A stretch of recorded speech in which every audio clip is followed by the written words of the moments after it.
Blandings Castle was astir, from roof to hall.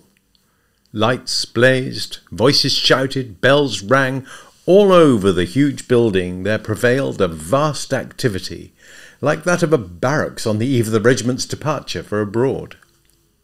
Dinner was over, and the expeditionary force was making its final preparations before starting off in many motor cars for the county ball at Chifley. In the bedrooms on every floor, Reggies, doubtful at the last moment about their white ties, were feverishly arranging new ones. Berties brushed their already glistening hair, and Claudes shouted to Archies along the passages, insulting inquiries as to whether they'd been sneaking their handkerchiefs. Valets skimmed like swallows up and down corridors. Maids fluttered in and out of rooms in aid of beauty in distress. The noise penetrated into every nook and corner of the house.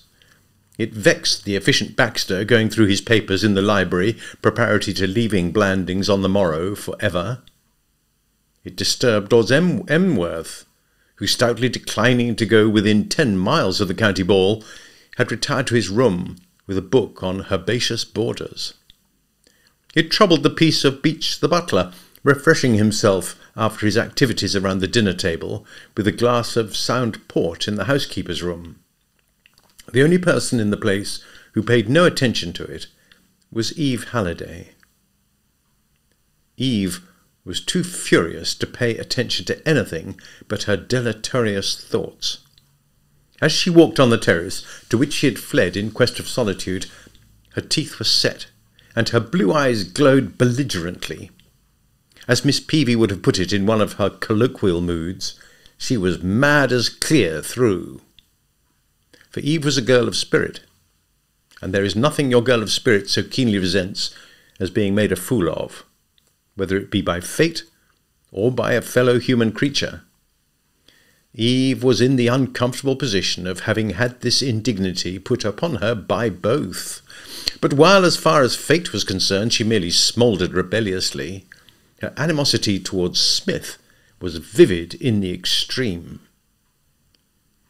A hot wave of humiliation made her writhe as she remembered the infantile guilelessness with which she had accepted the preposterous story he had told her in explanation of his presence at Blandings in another man's name. He had been playing with her all the time, fooling her, and, most unforgivable crime of all, he had dared to pretend that he was fond of her.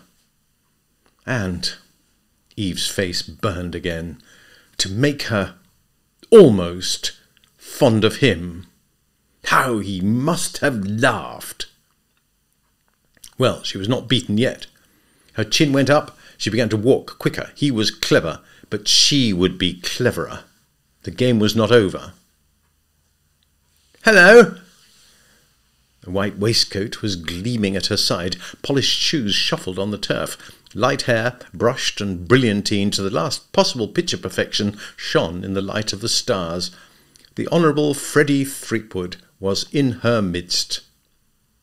"Well, Freddie," said Eve resignedly.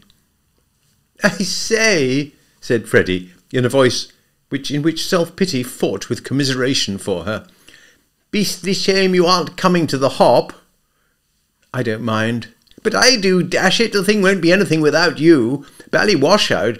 I've been trying out some new steps with Victrola." "Well, there'll be plenty of other girls there for you to step on." "I don't want other girls, dash them. I want you." "That's very nice of you," said Eve. The first truculence of her manner had softened. She reminded herself, as she had so often been obliged to remind herself before, that Freddie meant well. "But it can't be helped. I'm only an employee here, not a guest. I'm not invited."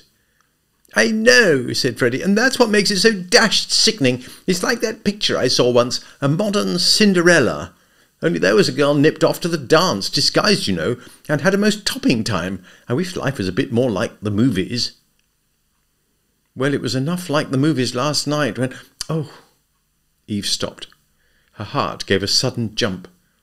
Somehow the presence of Freddie was so inextricably associated in her mind with limp proposals of marriage that she had completely forgotten that there was another and a more dashing side to his nature, that side which Mr. Keble had revealed to her at their meeting at Market Blandings on the previous afternoon.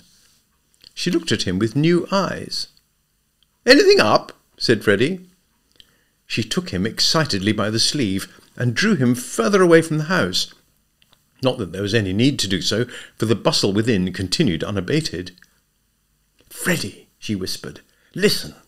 I met Mr. Keble yesterday after I'd left you, and he told me all about how you and he had planned to steal Lady Constance's necklace."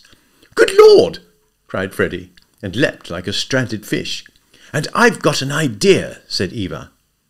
She had, and it was one which had only in this instant come to her. Until now, though she had tilted her chin bravely and assured herself that the game was not over, and that she was not yet beaten, a small, discouraging voice had whispered to her all the while that this was mere bravado. What the voice had asked, "Are you going to do?" And she had not been able to answer it. But now, with Freddie as an ally, she could act. "I told you all about it," Freddie was muttering pallidly. He had never had a very high opinion of his uncle Joseph's mentality, but he had supposed him capable of keeping a thing like that to himself. He was indeed thinking of Mr. Keble almost the identical thoughts which Mr. Keble, in the first moments of his interview with Eve in Market Blandings, had thought of him. And these reflections brought much the same qualms which they had brought to the elder conspirator. "Once these things got talked about," mused Freddie agitatedly, "you never knew where they would stop." Before his mental eye there swam a painful picture of his Aunt Constance, informed of the plot, tackling him and demanding the return of her necklace. "Told you all about it?" he bleated, and, like Mr. Keble, mopped his brow. "It's all right," said Eve impatiently. "It's quite all right. He asked me to steal the necklace too." "You?" said Freddie, gaping. "Yes." "My gosh!" cried Freddie, electrified. "Then it was you who got the thing last night?" "Yes, it was, but—" For a moment Freddie had to wrestle with something that was almost a sordid envy. Then better feelings prevailed. He quivered with manly generosity. He gave Eve's hand a tender pat. It was too dark for her to see it, but he was registering renunciation. "Little girl," he murmured, "there's no one I'd rather got that 1,000 quid than you. If I couldn't have it myself, I mean to say, little girl." "Oh, be quiet," cried Eve. "I wasn't doing it for any £1,000. I didn't want Mr. Keble to give me money." "You didn't want him to give you money?" repeated Freddie wonderingly. "I just wanted to help Phyllis. She's my friend." "Pals, partner, pals till hell freezes," cried Freddie, deeply moved. "What are you talking about?" "Sorry, that was a subtitle from a thing called Prairie Nell. You know, just happened to cross my mind. It was in the second reel, where the two fellows are—" Yes, never mind. I thought I'd mention it. Tell me. It seemed to fit in. Oh, do stop, Freddie. Righto." "Tell me," resumed Eve, "is Mr. McTodd going to the ball?" "Why, yes, I suppose so." "Then listen. You know that little cottage your father has let him have?" "Little cottage?" "Yes, in the wood, past the yew alley." "Little cottage? I never heard of any little cottage." "Well, he's got one," said Eve, "and as soon as everybody's gone to the ball, you and I are going to burgle it." "What?" "Burgle it." "Burgle it?" "Yes, burgle it." Freddie gulped. "Look here, old thing," he said plaintively. "This is a bit beyond me. It doesn't seem to me to make sense." Eve forced herself to be patient. After all, she reflected, perhaps she had been approaching the matter a little rapidly. The desire to beat Freddie violently over the head passed, and she began to speak slowly, and as far as she could manage it, in words of one syllable. "I can make it quite clear if you will listen, and not say a word till I've done. This man who calls himself McTodd is not Mr. McTodd at all. He is a thief who got into the place by saying he was McTodd. He stole the jewels from me last night and hid them in his cottage." "But I say—" "Don't interrupt. I know he has them there, so when he has gone to the ball and the coast is clear, you and I will go and search till we find them." "But I say—" Eve crushed down her impatience once more. "Well, do you really think this cove has got the necklace?" "I know he has." "Well then, it's jolly well the best thing that could possibly have happened, because I got him here to pinch it for Uncle Joseph." "What?" "Absolutely. You see, I began to have a doubt or two as to whether I was quite equal to the contract, so I roped in this bird by way of a gang." "You got him here? You mean you sent for him and arranged that he should pass himself off as Mr. McTodd?" "Well, no, not exactly that. He was coming here as McTodd anyway, as far as I can gather, but I talked it over with him, before that, and asked him to pinch the necklace." "Then you know him quite well? He's a friend of yours?" "I wouldn't say that exactly, but he said he was a great pal of Phyllis and her husband." "Did he tell you that?" "Absolutely." "When?" "In the train. I mean, was it before or after you'd told him you wanted the necklace stolen?" Let me think. After." "You're sure?" "Yes." "Tell me exactly what happened," said Eve. "I can't understand it at all at present." Freddie marshalled his thoughts. "Well, let's see. Well, to start with, I told Uncle Joe I would pinch the necklace and slip it to him. And he said if I did, he'd give me 1,000 quid. And as a matter of fact, he made it 2,000, and very decent of him, I thought it. Is that straight?" "Yes." "Then I sort of got cold feet. Began to wonder, don't you know, if I hadn't bitten off rather more than I could chew." "Yes." "And then I saw this advertisement in the paper." "Advertisement? What advertisement?" "Oh, there was an advertisement in the paper saying if anybody wanted anything done, simply apply to this chap. So I wrote him a letter and went up and had a talk with him in the lobby of the Piccadilly Palace. Only unfortunately I had promised the governor I'd catch the 12:50 home, so I had to dash off in the middle. Must have thought me rather an ass. It's sometimes occurred to me since. I mean, practically all I said was, 'Will you pinch my aunt's necklace?' And then I buzzed off to catch the train. Never thought I'd see the man again. But when I got into the 5 o'clock train, I missed the 12:50, there he was, as large as life, and the governor suddenly trickled in from another compartment and introduced him to me as McTodd, the poet. Then the governor legged it, and this chap told me he wasn't really McTodd, only pretending to be McTodd."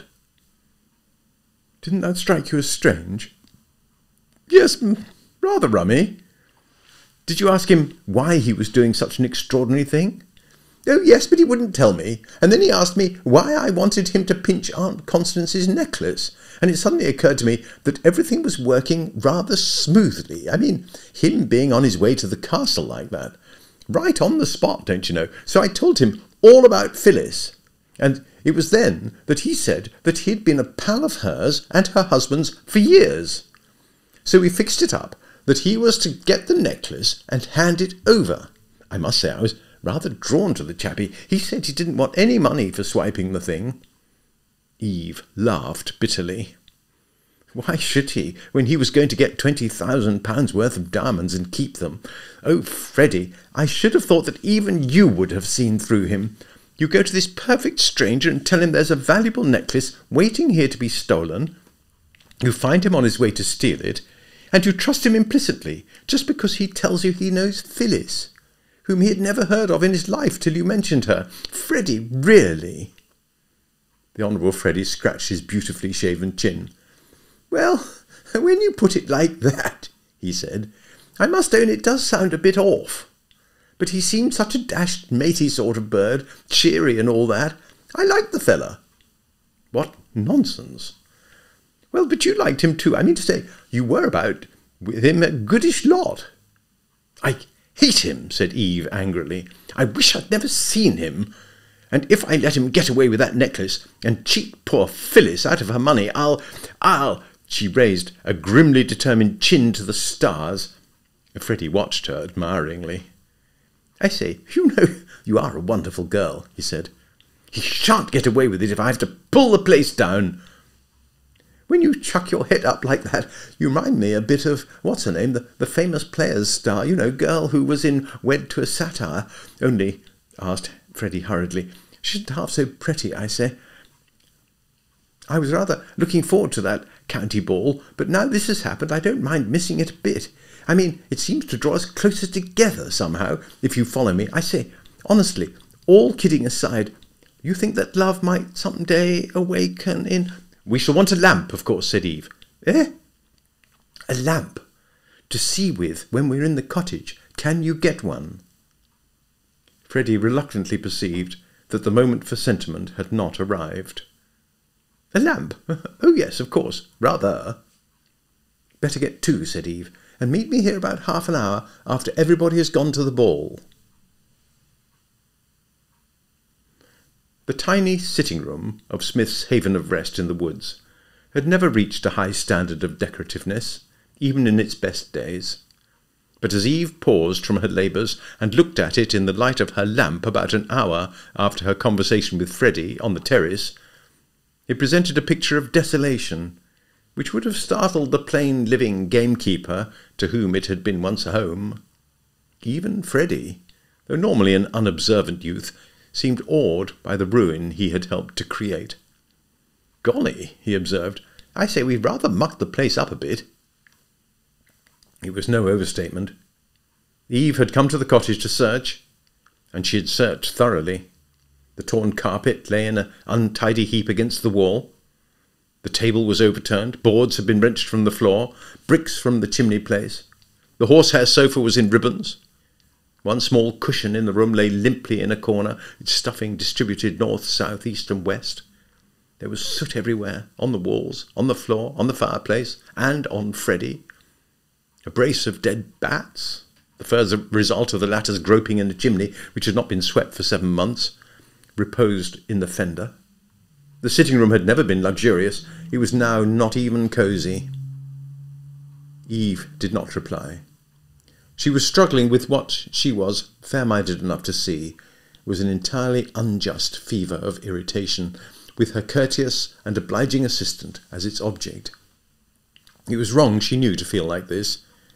That she should be furious at her failure to find the jewels was excusable, but she had no possible right to be furious with Freddie. It was not his fault that soot had poured from the chimney in lieu of diamonds. If he had asked for a necklace and been given a dead bat, he was surely more to be pitied than censured. Yet Eve, eyeing his grimy face, would have given very much to have been able to scream loudly and throw something at him. The fact was, the Honourable Freddie belonged to that unfortunate type of humanity which automatically gets blamed for everything in moments of stress. "Well, the bally thing isn't here," said Freddie. He spoke thickly, as a man will whose mouth is covered with soot. "I know it isn't," said Eve, "but this isn't the only room in the house." "Think he might have hidden its stuff upstairs?" "Or downstairs." Freddie shook his head, dislodging a portion of a third bat. "Must be upstairs if it's anywhere. I mean to say, there isn't any downstairs." "There's the cellar," said Eve. "Take your lamp and go and have a look." For the first time in the proceedings, a spirit of disaffection seemed to manifest itself in the bosom of her assistant. Up until this moment, Freddie had taken his orders placidly and executed them with promptness and civility. Even when the first shower of soot had driven him choking from the fireplace, his manly spirit had not been crushed. He had merely uttered a startled, "Oh, I say," and returned gallantly to the attack. But now he obviously hesitated. "Go on," said Eve impatiently. "Yes, but I say, you know." "What's the matter?" "I don't think the chap would be likely to hide a necklace in the cellar. I vote we give it a miss and try upstairs." "Don't be silly, Freddie. He may have hidden it anywhere." "Well, to be absolutely honest, I'd much rather not go into any bally cellar if it's all the same to you." "Why ever not?" "Beetles. I always had a horror of beetles, ever since I was a kid." Eve bit her lip. She was feeling as Miss Peavy had so often felt when associated in some delicate undertaking with Edward Coutts, that exasperating sense of man's inadequacy, which comes to high-spirited girls at moments such as these. To achieve the end for which she had started out that night, she would have waded waist-high through a sea of beetles, but divining with that sixth sense which tells women when the male has been pushed just so far and can be pushed no further, that Freddie, wax though he might be in her hands in any other circumstances, was on this one point adamant. She made no further effort to bend him to her will. "All right," she said. "I'll go down into the cellar. You go and look upstairs." "No, I say, are you sure you don't mind?" Eve took her lamp and left the craven. For a girl of iron resolution and unswerving purpose, Eve's inspection of the cellar was decidedly cursory. A distinct feeling of relief came over her as she stood at the top of the steps and saw by the light of the lamp how small and bare it was. For, impervious as she might be to the intimidation of beetles, her armour still contained a chink. She was terribly afraid of rats. And even when the rays of the lamp disclosed no scuttling horrors, she still lingered for a moment before descending. You never knew with rats. They pretended not to be there, just to lure you on, and then came out and whizzed about your ankles. However, the memory of her scorn for Freddie's pusillanimity forced her on, and she went down. The word cellar is an elastic one. It can be applied equally to the acres of bottle-fringed vaults which lie beneath a great pile like Blandings Castle, and to a hole in the ground like the one in which she now found herself. This cellar was easily searched. She stamped on its stone flags with an ear strained to detect any note of hollowness, but none came. She moved the lamp so that it shone into every corner, but there was not even a crack in which a diamond necklace could have been concealed. Satisfied that the place contained nothing but a little coal dust and a smell of damp decay, Eve passed thankfully out. The law of elimination was doing its remorseless work. It had ruled out the cellar, the kitchen, and the living room, that is to say, the whole of the lower of the 2 floors which made up the cottage. There now remained only the rooms upstairs. There were probably not more than 2, and Freddie must already have searched one of these. The quest seemed to be nearing its end. As Eve made for the narrow staircase that led to the 2nd floor, the lamp shook in her hand and cast weird shadows. Now that success was in sight, the strain was beginning to affect her nerves. It was to nerves that in the first instant of hearing it, she attributed what sounded like a soft cough in the sitting room a few feet from where she stood. Then a chill feeling of dismay gripped her. It could only, she thought, be Freddie, returned from his search. And if Freddie had returned from his search already, what could it mean except that those upstairs rooms, on which she had counted so confidently, had proved as empty as the others? Freddie was not one of your restrained, unemotional men. If he had found the necklace, he would have been downstairs in 2 bounds, shouting. His silence was ominous. She opened the door and went quickly in. "Freddie," she began, and broke off with a gasp. It was not Freddie who had coughed. It was Smith. He was seated on the remains of the horsehair sofa, toying with an automatic pistol and gravely surveying through his monocle the ruins of a home. "Good evening," said Smith. He was not for a philosopher like himself to display astonishment. He was, however, undeniably feeling it. When, a few minutes before, he had encountered Freddie in this same room, he had received a distinct shock. But a rough theory which would account for Freddie's presence in his home from home he had been able to work out. He groped in vain for one which would explain Eve. Mere surprise, however, was never enough to prevent Smith talking. He began at once. "Oh, it was nice of you," he said, rising courteously, "to look in. Won't you sit down? On the sofa, perhaps? Or would you prefer a brick?" Eve was not yet equal to speech.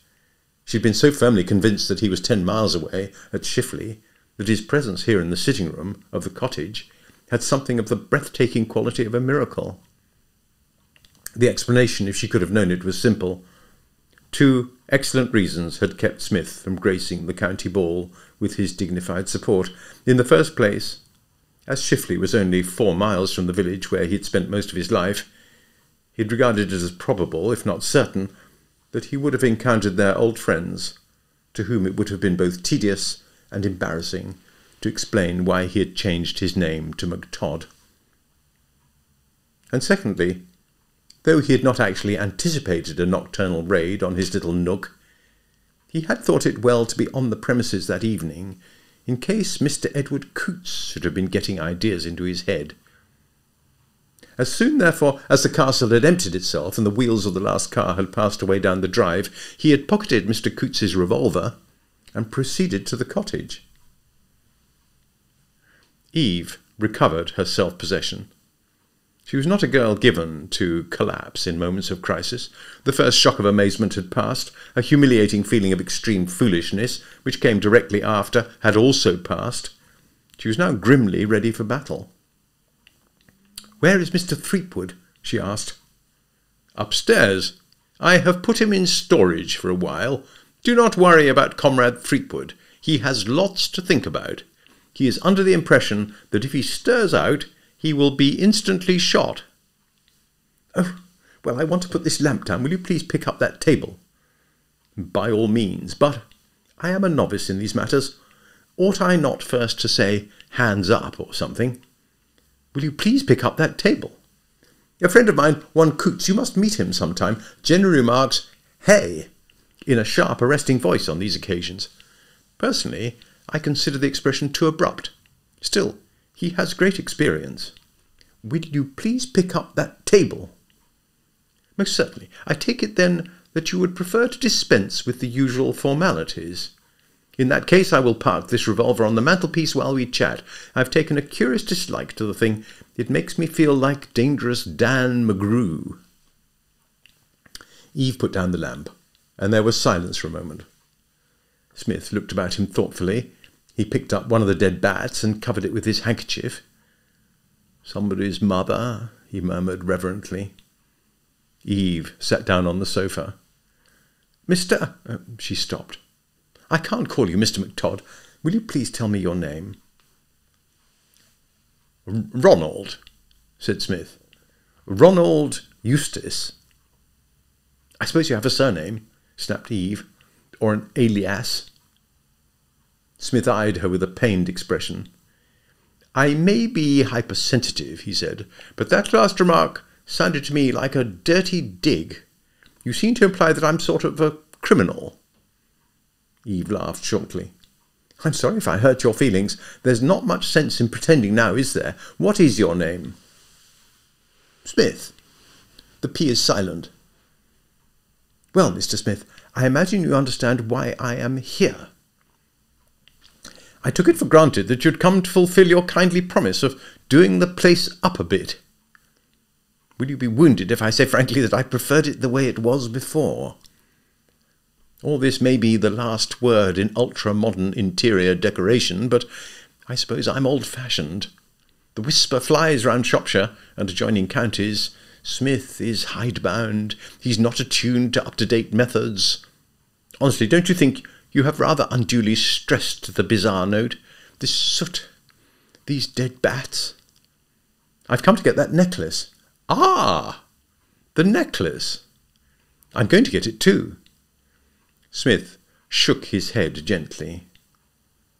"There," he said, "if you'll pardon me, I take issue with you. There is nobody to whom I would rather give that necklace than you, but there are special circumstances connected with it which render such an action impossible. I fancy, Miss Halliday, that you have been misled by your young friend upstairs. No, let me speak," he said, raising a hand. "You know what a treat it is to me. The way I envisage the matter is thus. I still cannot understand, as completely as I could wish, how you come to be mixed up in the affair, but it is plain that in some way or other Comrade Threepwood has enlisted your services. and I regret to be obliged to inform you that the motives animating him in this quest are not pure. To put it crisply, he is engaged in what Comrade Coots, to whom I alluded just now, would call funny business. Pardon me, said Smith.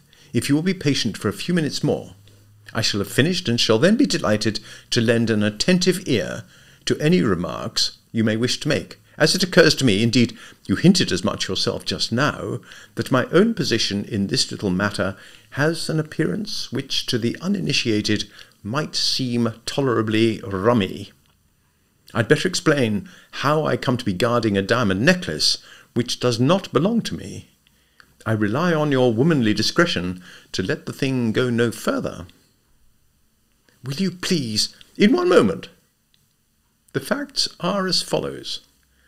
Our mutual friend, Mr. Keble, Miss Halliday, has a stepdaughter who is married to one Comrade Jackson, who, if he had no other claim to fame, would go ringing down through history for this reason, that he and I were at school together, and that he is my best friend.